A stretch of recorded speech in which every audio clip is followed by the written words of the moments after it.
What's going on, guys, and welcome back to Forza Motorsport 7 and another race car build. My vehicle today is the Honda Odyssey. This thing now has 1047 horsepower, making it the most powerful car we've had so far. It weighs 3,843 pounds, which means it's by far the heaviest car we've had so far. 901 pound-foot of torque, which is a lot as well.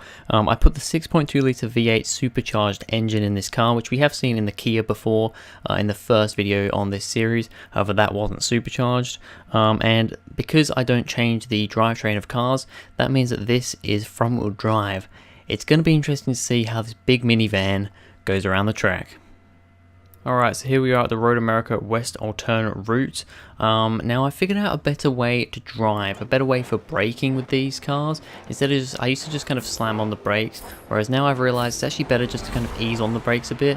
You can go a bit quicker, so I've actually rerun the previous two cars. Oh, the gearing's a bit strange in this car. The gearing really is a bit weird. I've rerun the other two cars, so the quickest car now is the Kia Stinger with a 128.890. Oh god, these are some really strange gear ratios. What is going on here? I can't tune the gear ratios. Oh my god, what is happening? This thing has a lot of gears, and it's a bit strange. The gearing is slightly strange. Oh my god, and the understeer is ridiculous as well. What is with these gears? I can't change the gears. That's not part of the series. I don't tune the cars at all, so we've just kind of got to work with what we've got here. This is terrible. Now this car only has 736 PI, so it's not even halfway through S-Class, which obviously is going to make it go slower because it just doesn't have the craziness. I mean, this has the most power of any car so far. However, you know, it's got the weight. It's got so much more weight. It weighs probably 1,000 pounds more than the next heaviest car. These gear ratios are terrible. Oh my goodness, I don't know how this is going to do. We have 5 laps, as you can probably see at the side there. 5 laps to go around Road America. See what sort of time we can get. I know this isn't going to be beating the Kia. I'm 100% sure this isn't even going to beat the Holden. The Holden now has a 129.0 lap time. Honestly, we're not even going to get into the 120s. I think, what was that? That was a 139. I mean, these gear ratios. I can't go on full power, not because of wheel spin. I am at full power now, but it's especially the low gears. Oh my god. Oh my goodness. When I turn around a corner, it like it really screws the gears up. These gears are terrible. I mean, we've only got 7,000 RPM on the rev gauge there, which is ridiculous. I mean, going from the Holden Monaro that we had last time, which went all the way up to about 9,000 RPM before it changed up, it had 10,000 on the gauge. This is absolutely ridiculous. That's the thing. We're not really getting wheel spin, to be honest. All things considered, we're not really, I don't think, getting too much wheel spin. The gears are just way too short. I mean, look, when we change up at just under 7,000 RPM, we already go straight to just over 5,000 RPM straight from the next gear, that's ridiculous. We just, you know, there's no time to get up into the rev range before we have to change gears again. That's ridiculous. That is absolutely ridiculous. I mean, I knew this thing wasn't going to be particularly quick, but this is crazy. We've got a 136.8.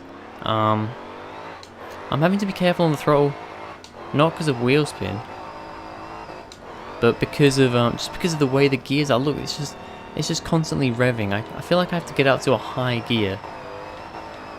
We might try doing that. It's when we go around corners as well. We go around corners and the car's not happy. Let's get it around here. I'm just going to get it into a higher gear. Get it into 6th gear, which would usually be absolutely ridiculous for going around a course like this. But I'm going to keep it in a higher gear. just revs. It just revs constantly. This is absolutely ridiculous. This is the weirdest car I've driven. If you remember, the Kia that I drove first in the series was just a ridiculous car. I couldn't put the power down because there was so much wheel spin. The Holden was actually pretty easy to drive.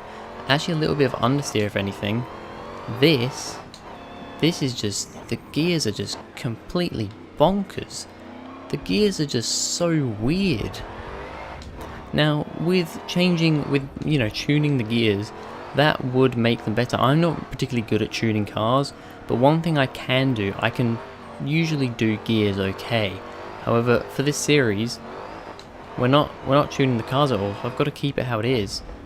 We've got into the 135s. Honestly, I don't know if we can really do much better than that. Alright, we're going to come out this corner. I'm going to go straight up into 5th gear. 6th. 7th. Oh my god. This is such a strange car. This is such a strange car to drive. Oh my god. This is so weird. This is so weird. Alright, I'm just going to try and keep it in a high gear all the time. Let's just see what happens if we keep it in 6 all the way. Okay. Let's keep it in 6 all the way around here. I mean, we're going to have ridiculously slow acceleration now, but the thing is, we just couldn't get any of the power down before. That was the problem. I don't know if this is actually... We are going quicker. Oh, I've gone way too wide. Alright. We have one more lap after this. I think on this final lap, we're going to see what we can do about these gears. I mean, we have to get into 7th gear, and we're barely even going 100 miles an hour. That's ridiculous. Let's get it in 6, alright. Let's just, for this lap, let's try and keep it in 6 for as long as we can. 6 is going to be our safe gear, which is ridiculous. I think even around the slow corners, we're going to try and stay in 6. Because honestly, I don't know if we can do any better. I'm a bit worried that this lap is going to be dirtied. Okay, it doesn't look like it is, which is good. Alright. Let's put it in 5th. Then up into 6th. Oh my god. Even in 6, it's ridiculous around there. This is such a strange car to drive. This is honestly probably the strangest car I've ever driven. Problem is now the gearing's all wrong for this. Oh my goodness, this is awful. This car is terrible. This car is absolutely terrible. Let's just keep it in 5th because the less wheel spin, the better. The less stupid gear ratios, the better. Go around here. Look at that, it's just... This is such a strange thing. Honestly, I don't even know how. I don't know what the best thing is to do with this car. I don't know how to make this car go... Oh, we've gone off. There we go. That's that. We weren't going quicker anyway. I don't know how to make this car go quicker. I honestly don't. This is the weirdest car I've ever driven. Because the gear ratios are just so ridiculous. They are absolutely ridiculous gear ratios. So, yeah, there's just not really much we can do. This is going to be such a slow time. A 135.8. Wow. That was something.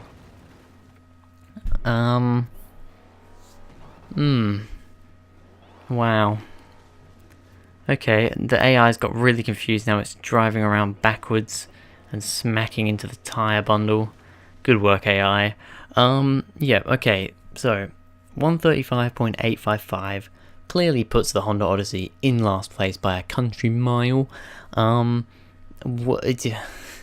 mean, if I made the car rear-wheel drive or all-wheel drive, it would have helped it, definitely. However, the gears were just stupid. You know, I honestly don't think it was so much the wheel spin because, I don't know, maybe it was wheel spin, but it just felt so stupid. The gears were just completely wrong.